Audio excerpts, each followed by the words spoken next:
নমস্কার বন্ধুরা, ডলি রন্ধনশালা সবাইকে স্বাগত।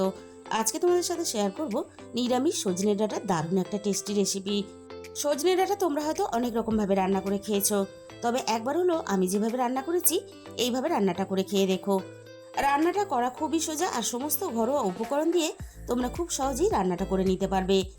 ডাঁটাগুলো আমি কেটে রেডি করে নিয়েছি, আর তার সাথে একটা মাঝারি সাইজের আলু বেশ বড় বড় করে আর মোটা করে কেটে নিয়েছি। আর আলুর সাথেই আমি একটা বেগুন কেটে নিয়েছি। আর এই রান্নার জন্য আমি আগে থেকে 50 গ্রাম মুগ ডাল ঘন্টা দুয়েকের মতো ভিজিয়ে রেখে দিয়েছিলাম। রান্নাটা আমি সম্পূর্ণ নিরামিষভাবে করব, তাই আমি রান্নাতে মুগ ডাল ব্যবহার করেছি। তোমরা চাইলে কিন্তু মুগ ডালের পরিবর্তে এখানে মুসুর ডালটাও ব্যবহার করতে পারো। ভেজানো মুগ ডালটা আমি মিক্সির জারের মধ্যে নিয়ে নিয়েছি। এবার আমি ডালের সাথে দিয়ে দিলাম অল্প একটু আদা, সাথে দিয়ে দিলাম একটা কাঁচা লঙ্কা। সব শেষে আমি অল্প একটু জল দিয়ে দেবো। এবার আমি সবকিছু একসাথে বেশ ভালোভাবে পেস্ট বানিয়ে একটা বাটির মধ্যে ঢেলে নিয়েছি। এবার আমি ডালটাকে রান্নার জন্য রেডি করে নেব। আমি ডালের মধ্যে প্রথমে স্বাদ মতো অল্প একটু লবণ দিয়ে দিলাম, আর লবণের সাথেই আমি দিয়ে দিলাম অল্প একটু কালো জিরে। কালো জিরের সাথেই আমি দিয়ে দেবো স্বাদ মতো অল্প একটু চিনি। এবার আমি ডালের মধ্যে দিয়ে দেবো অল্প একটু হিং। তবে হাতের কাছে যদি হিংটা না থাকে তাহলে হিংটা ব্যবহার করতে হবে না। হিংটা পুরোপুরি অপশনাল, তবে হিংটা দিলে তাহলে রান্নার গন্ধটা খুব ভালো আসবে। আর সাথে আমি দিয়ে দিলাম অল্প একটু হলুদের গুঁড়ো।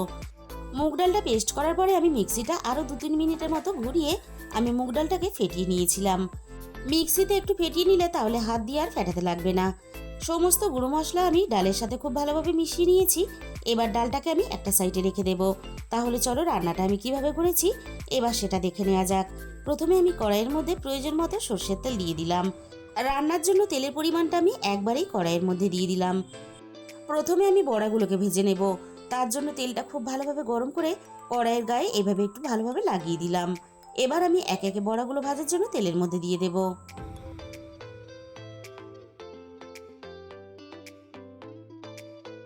আমি বড়াগুলো একটু ছোট ছোট করে ভাজবো। তোমরা চাইলে কিন্তু বড়াগুলো একটু বড় করেও ভেজে নিতে পারো।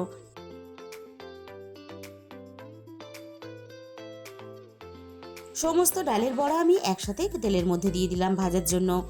এবার আমি গ্যাসের ফ্লেমটা মিডিয়াম রেখে একটা সাইড বড়া খুব ভালোভাবে দেখো ভেজে নিয়েছি। এই সময় কিন্তু গ্যাসের ফ্লেমটা মিডিয়ামে রাখতে হবে, তা না হলে বড়ার ভিতর থেকে কাঁচা থেকে যাবে আর উপরটা ভাজা হয়ে লালচে হয়ে যাবে। বড়াগুলো আমি এইভাবে ঘুরিয়ে ফিরিয়ে দেখো বেশ লালচে করে ভেজে নিয়েছি। আর বড়াগুলো ভাজার পরে দেখো বেশ বড় বড় হয়ে গেছে, আর বড়ার মধ্যে সুন্দর একটা জালি ভাব চলে এসেছে। এর থেকে বেশি আমি আর ভাজবো না। এবার আমি সমস্ত ভাজা বড়াগুলো কড়াই থেকে তেল ঝরিয়ে নামিয়ে নেব।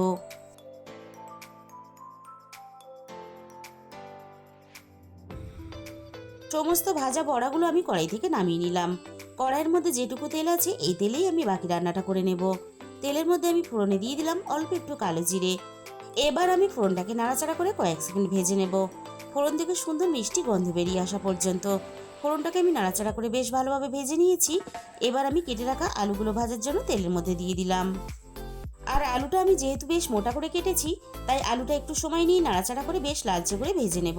আর ঝোলের আলু একটু এরকম মোটা রেখে কাটলে তাহলে রান্নাটা দেখতেও ভালো লাগে আর খেতেও ভালো লাগে।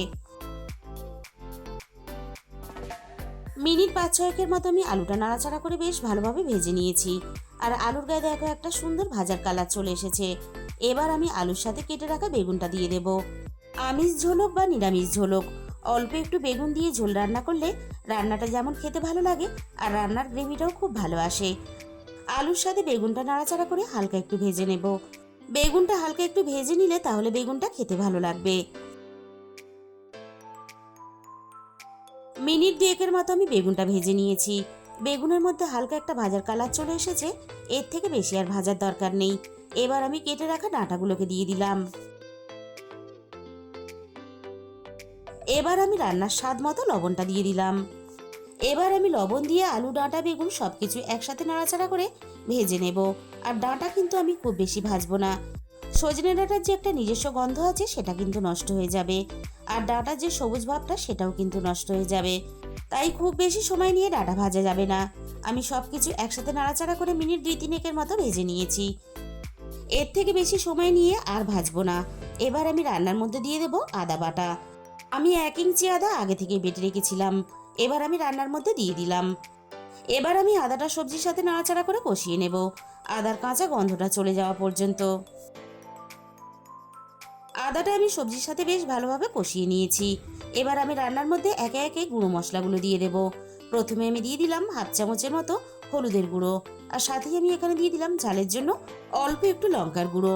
ঝালের পরিমাণটা অবশ্যই নিজেদের স্বাদ মতো ব্যবহার করবে, তবে নিরামিষ তরকারিতে খুব বেশি কিন্তু ঝাল হলে খেতে ভালো লাগে না। সাথেই আমি দিয়ে দিলাম অল্প একটু ধনে গুঁড়ো, আর সবশেষে আমি এখানে দিয়ে দিলাম হাফ চামচ জিরে গুঁড়ো। এবার আমি এখানে একটা ছোট সাইজে টমেটো কুচি দিয়ে দিলাম। এবার আমি সবজির সাথে গুঁড়ো মশলাগুলো নাড়াচাড়া করে বেশ ভালোভাবে মিশিয়ে দেব, আর একই সাথে টমেটোটা কষিয়ে একটু নরম করে নেব। মিনিট 3-4 মতো আমি মশলাটা সবজির সাথে কষিয়ে নিয়েছি। এবার আমি কয়েকটা ভাজা বড়া ছোট ছোট টুকরো করে রান্নার মধ্যে দিয়ে দেব। এইভাবে কয়েকটা বড়া ভেঙে রান্নার মধ্যে দিলে তাহলে রান্নাটা খেতেও ভালো লাগবে, আর রান্নার গ্রেভিটাও খুব ভালো আসবে। এবার আমি এখানে অল্প একটু স্বাদ মতো চিনি দিয়ে দিলাম। যেহেতু নিরামিষ রান্না, তাই অল্প একটু স্বাদ মতো চিনি দিলে তাহলে স্বাদের ব্যালেন্সটা ঠিক থাকবে। আবারও আমি একসাথে সবকিছু নাড়াচাড়া করে নিয়ে এবার আমি কড়াইটা একটু ঢাকা দিয়ে দেব, সবজি আর মশলা একসাথে আরও একটু ভালোভাবে পাক হওয়ার জন্য। মিনিট 4-5 মতো আমি কড়াইটা একটু ঢাকা দিয়ে দিয়েছিলাম। এবার আমি কড়াই থেকে ঢাকাটাকে সরিয়ে নিলাম। আবারও আমি সবকিছু একসাথে কয়েক সেকেন্ড একটু নাড়াচাড়া করে নেব। এবার আমি রান্নার মধ্যে প্রয়োজন মতো জল দিয়ে দেব, আর জলের পরিমাণটা আমি একটু বেশি দেব। সবজিগুলোও বেশ ভালোভাবে সিদ্ধ হবে, আর অনেকটাই ঝোল বড়ার মধ্যে টেনে নেবে, তাই জলের পরিমাণটা আমি একটু বেশি দিলাম। তোমরা যে যেমন ঝোল রাখতে চাও সেরকম হিসাব করে জলটা দিয়ে দেবে। এবার আমি সবকিছু একসাথে নাড়াচাড়া করে বেশ ভালোভাবে মিশিয়ে দিলাম। এবার আমি ঝোলটা একটু হালকা ফুটে ওঠার জন্য অপেক্ষা করব। ঝোলটা বেশ ভালোভাবে ফুটে উঠেছে। এবার আমি ভেজে রাখা বড়াগুলোকে দিয়ে দিলাম। এবার আমি ঝোলের সাথে বড়াগুলো নাড়াচাড়া করে বেশ ভালোভাবে মিশিয়ে দেব। এবার আমি ডাঁটা, আলু, বড়া সবকিছু একসাথে ভালোভাবে রান্না হওয়ার জন্য কড়াইটা ঢাকা দিয়ে দিলাম। মিনিট 15 মতো আমি রান্নাটা করে নিয়েছি। এবার আমি কড়াই থেকে ঢাকাটাকে সরিয়ে নিলাম। এবার আমি একটু নাড়াচাড়া করে দেখে নেব সবকিছু খুব ভালোভাবে সিদ্ধ হয়েছে কিনা। আলু, ডাঁটা, বেগুন সবকিছু বেশ ভালোভাবে সিদ্ধ হয়ে গেছে, আর তার সাথে সাথে বড়াগুলো বেশ নরম হয়ে গেছে। এবার আমি রান্নার মধ্যে দিয়ে দেব অল্প একটু গরম মশলার গুঁড়ো। তোমরা চাইলে রান্নাতে অল্প একটু ঘি ব্যবহার করতে পারো। আর রান্নাটা দেখেই বুঝতে পারছো রান্নাটা কতটা লোভনীয় দেখতে হয়েছে। গরম গরম ভাত বা রুটির সাথে খাওয়ার জন্য সজনে ডাঁটার দারুণ একটা নিরামিষ রেসিপি কিন্তু আমাদের রেডি হয়ে গেল। তাহলে বন্ধুরা, আজকের এই রেসিপিটা শেষ পর্যন্ত দেখার পরে তোমাদের যদি ভালো লেগে থাকে ভিডিওতে একটা লাইক করে দিও, আর নিজেদের বন্ধুদের মধ্যে শেয়ার করে দিও, আর কমেন্টের মাধ্যমে জানিও তোমাদের কেমন লাগলো। আর যে সমস্ত নতুন বন্ধুরা এখনো পর্যন্ত আমার চ্যানেলটা সাবস্ক্রাইব করনি, এরকম সহজ সরল ঘরোয়া রেসিপি পেতে আমার চ্যানেলটা সাবস্ক্রাইব করে আমার পাশে থাকার অনুরোধ রইল। আর তার সাথে পাশে থাকা বেল আইকনটা ক্লিক করে অল করে দিও, তাহলে আমি যখনই কোনো নতুন রেসিপি আপলোড করব সবার আগে তোমার কাছে পৌঁছে যাবে। আর তোমাদের মূল্যবান সময় দিয়ে আমার এই রেসিপিটা এতক্ষণ সময় ধরে দেখার জন্য তোমাদের সবাইকে অসংখ্য ধন্যবাদ।